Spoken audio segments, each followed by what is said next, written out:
Oola faith.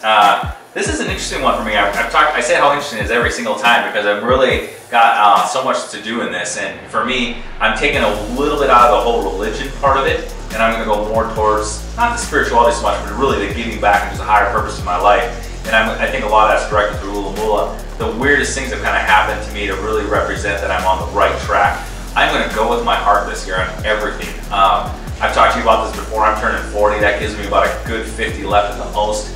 And that's not enough time to be thinking in my head. I'm going with my heart. I'm going to do exactly what I feel like I want to do.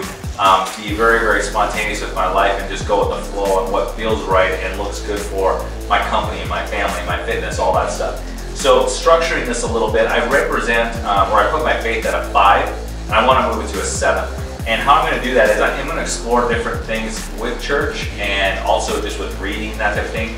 I'm going to continue going to church with my family as much as I can. And then I want to do a give back plan. I've wanted to do this for a while. We've kind of dabbled in this a little bit.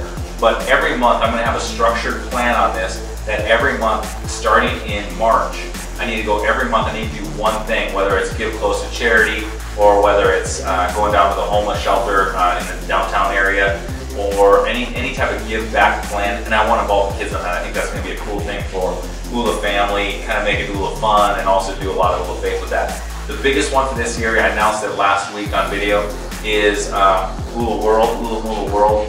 And what we want to do is take wellness to areas that don't have it.